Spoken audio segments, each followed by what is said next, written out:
Lepo pozdravljeni v tedenskem pregledu novic. Začenjamo z vremenom. Predzadnji januarski ponedeljek je namreč poskrbel za obilno pošiljko snega, ki je voznikom po vsej državi povzročal nemalo težav. Veter in močno sneženje sta botrovala številnim zastojem in zdrsem vozil. Pod težo snega pa se je celo zrušila streha Olimpijskega centra Novo mesto. Dobrih 40 centimetrov novega snega je bilo za streho velodroma preveč. Zgodaj popoldne se je pod njegovo težo, kljub temu, da so šotor dodatno segrevali, da bi preprečili nalaganje snega, sesedla. Dodatno škodo je povzročil tudi veter. Prav tako smo ustvarili višji nadtlak z namenom, da bi sneg zdrsnil strehe, vendar žal na vrhu, kjer je ravni del, je pač ta šotor, balon ni prenesel te teže, teh padavin v tako kratkem času. K sreči v objektu ob času zrušitve strehe ni bilo nikogar. Zdaj je treba počakati, v bistvu, kar se opreme tiče, kar se da rešiti, bomo že začeli reševati. Ostalo je treba pa, bomo šli v to, da bomo zaščitili to opremo, ki je vgrajena. O velikosti škode in nadaljnji sanaciji bomo poročali jutri. Veliko nevšečnosti pa so današnje padavine povzročile tudi v prometu. Cestne službe so bile sicer ves čas na terenu in plužile, a je bilo sproti zapadlega snega enostavno preveč. Vozne razmere so bile in so ponekod še vedno zelo zahtevne, promet pa kar se da upočasnjen. Dodatne težave so povzročali vozniki tovornih vozil in tisti, ki so se na pot odpravili z neustrezno zimsko opremo, nemalo je bilo tudi podrtih dreves. Zgodbo nesrečnega vdora strehe pod težo snega smo spremljali še naprej. Kot je na torkovi novinarski konferenci povedal novomeški župan Gregor Macedoni, trenutno vse napore vlagajo v to, da bo škoda čim manjša. Že včeraj so poklicni in prostovoljni gasilci odstranjevali sneg z najbolj občutljivih delov objekta, torej z lesenega dela kolesarske steze in tekaškega dela atletskih površin. Niti časovnica, niti način sanacije ta čas sicer še nista znana, si pa bodo po zagotovilih župana prizadevali za čim hitrejšo prenovo. Verjetno bo to v nekem smislu odvisno od vremenskih razmer, seveda pa tudi od hitrosti postopkov, tako pri zavarovalnicah, kjer je bil tako sama streha, kot seveda tudi objekt s strani upravljalca zavarovanj. Dobavitelj in lastnik strehe je podjetje Doul, s katerim so bili v zavodu Novo mesto, ki z Olimpijskim centrom upravlja, zaradi napovedanega sneženja v stiku od petka. Tako da oni imajo oddaljen dostop do tega objekta, temperaturo smo vzdrževali notri, prav tako smo ustvarili višji nadtlak z namenom, da bi sneg zdrsnil strehe, vendar žal na vrhu, kjer je ravni del, ta šotor, balon ni prenesel te teže, teh padavin v tako kratkem času. Seveda se ni dalo preprečiti tega, da bi ob tako gosti, bomo rekli, gosti snežni prevleki, da bi lahko se tisto vodo prečrpalo, torej gasilci niso uspeli nekako tega, ker ni bila voda, ampak je bila res snežena, gosta, zmesne. Olimpijski center v Češči vasi, v katerem ima svoj sedež tudi kolesarski klub Adria Mobil, je edinstven v Sloveniji, saj drugje pokrite atletske ali kolesarske dvorane ni. A zdaj so do nadaljnjega odpovedane vse aktivnosti, treningi bodo morali potekati drugje. Vemo, da v tem trenutku se odpoveduje kar nekaj državnih prvenstev in na nek način bomo tudi ob tem nesrečnem dogodku morda še bolj ozavestili, za kako pomemben projekt v smislu slovenskega športa gre. Mestna občina Novo mesto je streho najela za 5 let, po izteku pogodbe pa imajo možnost podaljšanja pogodbe, odkupa strehe ali pa zahteve za njeno odstranitev. Ne zgolj vreme, sive lase so povzročale tudi podražitve. Novomeški občinski svetniki in svetnice so na četrtkovi seji s 23 glasovi za in 4 proti potrdili predlog zvišanja cen programov javnih vrtcev in vrtcev s koncesijo Mestne občine Novo mesto. Na mesec bodo starši za otroka prvega starostnega obdobja povprečno plačali 22, drugega pa dobrih 16 evrov več. Razlog za dvig cen programov vrtcev so povišanje stroška dela, rast cen življenjskih potrebščin in znatno višji stroški energentov, s tem pa podražitve stroškov materiala, storitev in živil. V sami ekonomski ceni stroški dela predstavljajo 80% povprečno in stroški dela so se v bistvu lanski jeseni največ dvignili. Največ so se dvignili zaradi sklenjenega dogovora med vlado in sindikati. Vrtci že nekaj mesecev težko poslujemo, nam občina pomaga z likvidnostnimi sredstvi, tako da ta dvig cen je bil dejansko nujen. Po včerajšnji potrditvi na seji se bodo cene vrtcev dvignile za 13,1%, razen v šolskem vrtcu Otočec, ker so že prisotni vplivi varčne, sodobne gradnje novega prizidka in tudi učinkovitih sinergij z osnovno šolo in je z tega naslova z njimi usklajen nekoliko nižji odstotek podražitev. Skupno ta povišanja pomenijo 700 tisoč evrov dodatnih obremenitev za občinski proračun. Kot smo že poročali, so svetniške skupine Solidarnost, Socialni demokrati in Zveza za Dolenjsko predlagale, da se popust dvigne iz 10 na 15% za ceno programa v prvem starostnem obdobju, pa iz 8 na 12 za ceno programa v drugem starostnem obdobju. A njihovega predloga občinski svet ni podprl. Smo pa na seji slišali takšna in drugačna razmišljanja. Ampak se zavedam, kaj je občinski sistem, kaj je občinski proračun in kaj je potrebno prispevati v to lokalno skupnost tudi kot starš. Mlade družine težko pridejo do stanovanj. Istočasno se pravi tisti, ki pridobivajo stanovanje, kupujejo na trgu, plačajo ta 2% davek od prometa nepremičnin, ki gre direktno v proračun. Otroci so naša prihodnost. In mi moramo omogočiti v tej draginji poskušati pomagati staršem, da lažje zvozijo skozi mesec. 22 evrov se mi smatra, ni malo denarja, drač od tega, ampak se mi zdi, to so dejansko dve pice, pa eno češko pivo. Praksa do zdaj je bila taka, da je občina enkrat na več let pregledala te ekonomske razmere in prilagodila cene vrtcev. Mi pa predlagamo, da se omenjena ta frekvenca izračuna poveča na enkrat letno. Vsi tukaj se strinjamo, da strošek prevzemajo starši, ker vrtci niso osnovne šole. Vrtci so komercialne dejavnosti, katere starši plačujejo porabo. Posnetek celotne razprave si lahko pogledate na programu televizije Vaš kanal prihodnji teden.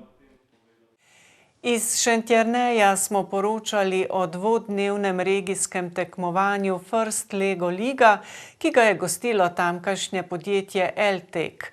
Gre za mednarodni interdisciplinarno raziskovalni program, ki vsako leto postreže z novim izzivom.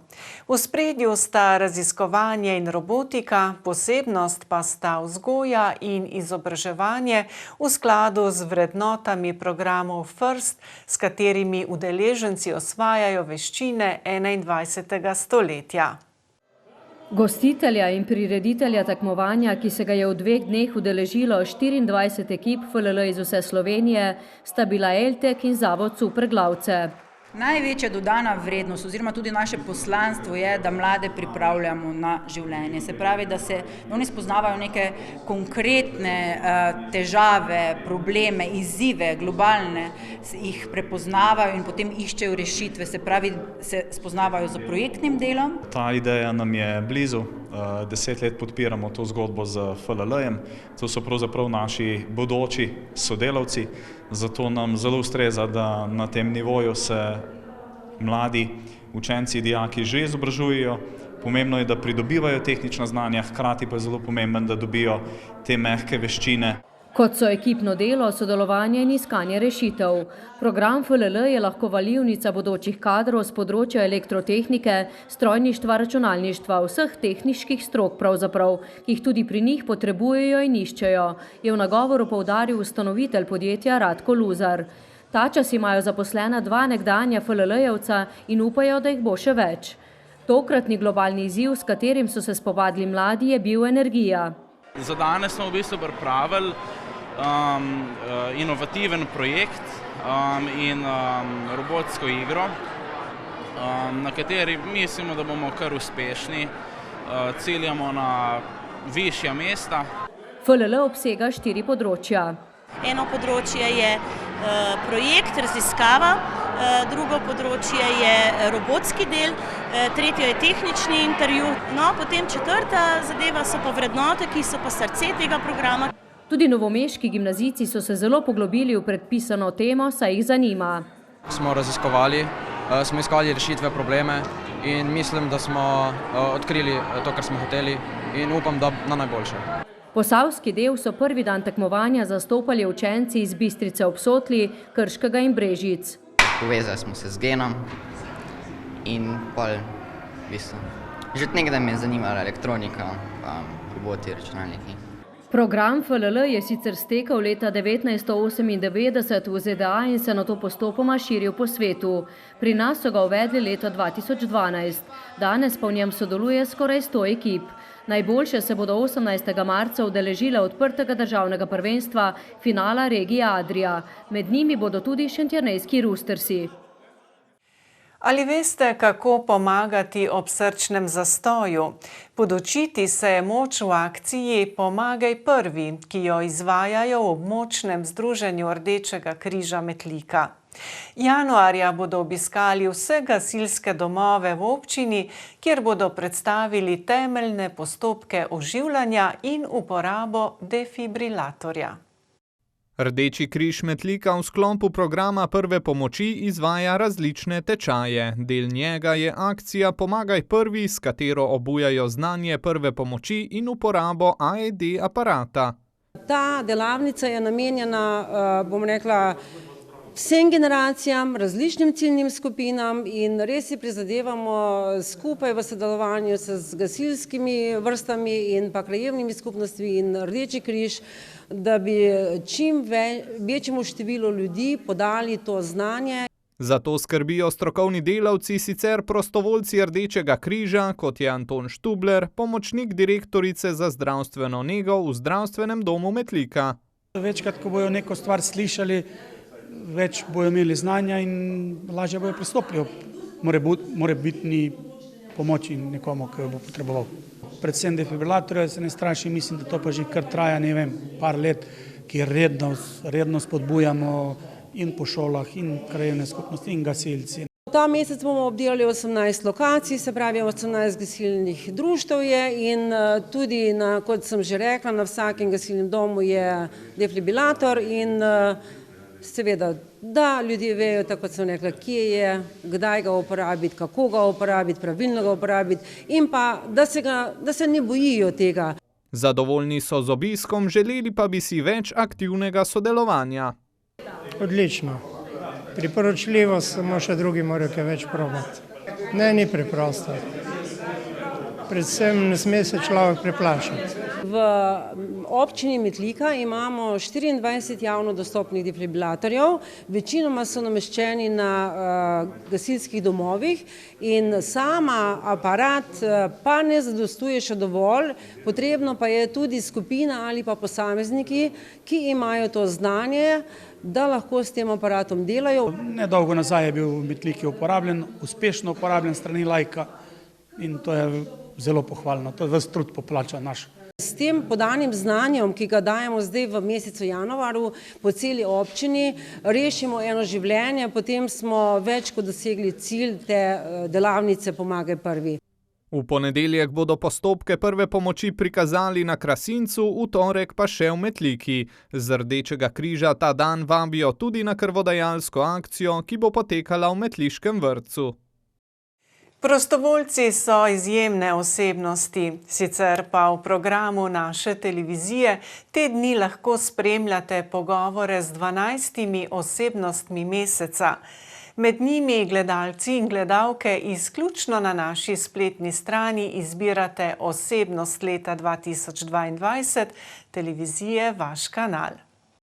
Svojim delovanjem in prizadevanji na humanitarnem področju je osebnost leta 2021 po izboru gledalcev in gledalk postal Božo Kostadinovski, ustanovitelj humanitarnega društva Lev. Vse družine preverim, 2-krat, 3-krat, 4-krat, 5-krat, kajti na žalost je veliko laži. Sem že tudi dobil primere, da pač izkoriščajo dobroto ljudi, ne rabijo pomoči, potem jih pač odkrijemo, te zavrnem, ostale pa, kateri rabijo pomoči, lepo se obrnem na firme, donatorje, sponzorje in jih pač prosim za pomoč. Želi si, da bi morda skupno akcijo izvedel tudi z letošnjimi kandidati. Osebnosti meseca po izboru gledalcev so bili v letu 2022 Jože Železnik, Nežika Režek, Gregor Kren, Gregor Pirš, Vladimira Škof, Irena Jebua-Tiran, Ciril Miklič, Žak Eržen, Alojz Radelj, Marija in Milen Bračun, Rudolf Škof in Branko Butala. Med njimi naši gledalci in gledalke izbirajo osebnost leta 2022, televizija Vaš kanal. Spletno glasovanje je v polnem teku in je letos zelo dinamično, še posebej zato, ker lahko vsak iz enega IP naslova glasuje na vsakih 24 ur. Spletno glasovanje na naši spletni strani se zaključi v torek 31. januarja, minuto do polnoči. V središču Trebnjega pa je svoja vrata odprla klekljarna, v kateri domuje klekljarska skupina Žnurce. Svojih prostorov se je razveselila ob 10-letnici delovanja. Klekljarna bo prostor druženja, mreženja in izobraževanja. Prvič, da imamo vse na enem kupu, da smo se dobivali v lokalu, vse tudi lušen na nek način, ampak tukaj imamo pa le nekaj svojega. Lahko tudi pokažemo, kaj delamo, ljudje lahko vidijo, pripravili smo izložbo, potem pa tudi, da nam ni vseh stvari treba zmeraj domov nositi, da lahko tudi kaj tukaj pustimo. Začetki klekljanja v Trebnjem segajo več kot desetletje nazaj, ko so posameznice znanje nabirale v drugih skupinah. Ko je tečaj organiziral Center za izobraževanje in kulturo Trebnje, je bil čas za nov korak. Ko sem videla, da je to kar dosti zanimanja in da je kar veliko žena, ki to obvladajo, smo se začele zbirati in tako je nastalo društvo. Več kot 20 klekljaric je danes združenih pod okriljem društva Praetorium Latobikorum. Naše društvo je v osnovi zgodovinsko in kulturno, kar pomeni, da želimo osvetliti pomembne zgodovinske dogodke, v bistvu Temeniške doline, širše okolice, tako da nekako združujemo številne strokovnjake, se povezujemo z arheologi. Po drugi strani smo pa naravnani k ohranjanju kulturne dediščine, tukaj so naše Žnurce, tukaj so še številni ostali prizadevni člani in članice. Klekljarice širšega območja jugovzhodne Slovenije se dobivajo enkrat tedensko, od letos v prostorih, ki so jih dobile v uporabo od občine Trebnje. Zelo smo jih veseli vse, tako da dejansko se bomo lahko družile tukaj, da ne bo treba zmeraj okrog hoditi. To je ena velika pridobitev, bom rekla, res, da si v svojem, da veš, kako skrbiš za to. Ja, fajn, čeprav zame niso glih najboljši, ker so stopnice, ampak ja, fino. Dobro, ko imam punce, ki me prinesejo tle gor pol, da lahko pridem noter. Žnurce so nove prostore prvič uporabile 19. januarja na obletnico smrti misijonarja in trebanskega rojaka Friderika Ireneja Barage, ki so mu pred 4 leti posvetile vseslovensko odmeven projekt Bači. Letos v središče postavljajo operno divo, rojeno v Trebnjem, Vilmo Bukovec. Pri spretnih rokah ostajamo. V muzeju Lojzeta Slaka in Toneta Pavčka v Mirni Peči je v nedeljo dišalo po sladkih in slanih dobrotah. Članice tamkajšnjega društva podeželskih žena so namreč v sodelovanju z Zvezo kmetic Slovenije pripravile 7. državno razstavo in ocenjevanje štrukljev iz kvašenega in vlečenega testa. V ocenjevanje so prejeli 66 vzorcev. 26 je zlatih, 26 srebrnih, 13 bronastih in pa 1 zahvala. Zelo smo veseli, da smo uspeli spet po dolgem času na takle datum, zimski, razstavo speljati, čeprav tudi v prejšnjih letih smo jo speljali, ampak seveda veseli smo, da je prispelo toliko vzorcev, toliko raznolikih vzorcev. Štruklje namreč lahko pripravljamo na različne načine, z množico nadevov, kar se je pokazalo tudi na razstavi. Kuhane v kropu, kuhane na sopari, pečene. Večinoma za štruklje uporabljamo vlečeno testo, nekateri pa pripravljajo tudi štruklje iz kvašenega testa. Uporabljajo se različne vrste moke, poleg pšenične še ajdova, pirina, brezglutenska, polnozrnata. Inovativnost pri pripravi štrukljev je dobrodošla, je v nagovoru izpostavila predsednica Zveze kmetic Slovenije Irena Ule. Je pa res, da je take štruklje potem nekoliko težje ocenjevati oziroma primerjati z drugimi. Ampak vseeno in res vsakem posebej in vsem skupaj hvala za doprinos to, da se ta zadeva ohranja, da se srečamo tukaj v Mirni peči. Jaz mislim, da ta razstava je zelo uspešna. In mogoče, če bi babice prišle nazaj, verjetno bi bili zelo ponosni, kajti v teh štrukljih je še veliko dodane vrednosti, veliko inovativnosti, ki so primerne tudi v današnjem času. Prirediteljice veseli, da so 4 vzorci ocenjeni z največ točkami iz Mirne peči. Med zlatimi nagrajenkami je tudi Verica Slak. Pripravila je pirine kvašene štruklje iz zelja in domačo slanino. Je bil dober, ki je bil zmagovalen. Očitno pa se dobro v kuhinji znajdejo tudi moški. Za našega sogovornika to ni težava, glede na to, da je kuhar po izobrazbi. Pripravil sem kvašeni ajdovi štrukelj z skutinim nadevom. Štrukle pripravljam skoraj tedensko za kosilo. Presenečen sem nad priznanjem. Nadev je tisti, ki razlikuje en štrukelj od drugega, poudarja Drenik. Člani društva ljubiteljev suhomesnatih dobrot Leskovec pri Krškem pa so pripravili že 10. tradicionalne društvene koline. Letošnji gostitelj izdelave dobrot je bil Milan Janežič iz Škocjana. Specifična zima je nekoliko spremenila sam dogodek. Letos smo šli, pa smo mačkam prej prašiča zaklali, 2 dni prej, da se je meso ohladil, da lahko danes delamo vse izdelke, od krvavic, mesenk in salam. Poskusili še tlačenko napraviti danes.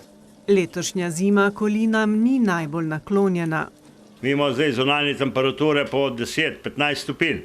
Meso, ki je v paci, če ni v hladilnici, je v bistvu problematično že, ker koža rata sluzava, vonji so neprijetni in tako tudi meso ne mora biti kvalitetni produkt. Člani zelo radi poprimejo za delo, tako sta hkrati delali 2 ekipi. Ena ekipa izdeluje krvavice, druga ekipa gor izdeluje salame, zdaj trenutno takoj za salamom bo še mesene klobase napravili. Pravijo, da je za dobro salamo recept zaslužen približno 30%. Bolj je važno tistih 70% od izdelave naprej. Kam bomo to dali? Kako bomo to obdržali, da bo salama suha, zrela in prijetna za uživanje? Recepte za društvene izdelke prispevajo vsi člani. Na koncu pride zmeraj dobre izdelke. Tudi ko damo te domače koline na samnico nacenjevanja, so rezultati zmeraj vrhunski. Pri salamah pa tudi nismo ta zadnji, ta prvi pa tudi nismo nikoli še bili, bomo pa enkrat bili tudi prvi. Izdelke bodo tako dali na ocenjevanje v Kostanjevico, salame v Sevnico ter na društveno ocenjevanje v aprilu. Začeli smo s snegom, pa z njim še končajmo. Če udeleženci v prometu nad obilnimi ponedeljkovimi snežnimi padavinami niso bili najbolj navdušeni, je povsem drugače z ljubitelji zimskih športov. Edino dolenjsko smučišče je prekrito z debelo snežno odejo. Na Gačah je trenutno prava zimska pravljica, smučišče pa so odprli v sredo. Razmere so ta konec tedna izkoristili mlajši in starejši sankači, obilnih padavin pa so se najbolj razveselili upravljavci smučišča. Zdaj ga je pa res zapalo, tako da moram povedati, da po 5 letih, odkar bomo mi tlele bomo odprli celotno smučišče, po 11 letih bo pa odprta spet proga na drugi strani vrh 1 in vrh 2. Res neverjetni pogoji, neverjetno veliko snega, že vrsto let ni bilo take idile, tako da smo res vsi zadovoljni. Upamo, da bodo ljudje spet prišli nazaj na Gače. Trenutno je zapalo tlele v spodje, kjer smo mi pol metra snega, na vrh gor ga je tam do 70 cm, zdaj ga v 2 dneh pričakujemo še 30 cm.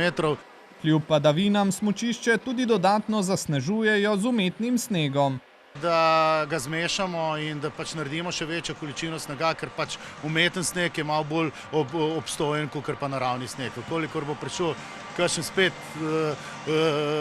topel val, 14 dni bo tega naravenega pobralo, umetnega pa ne bo.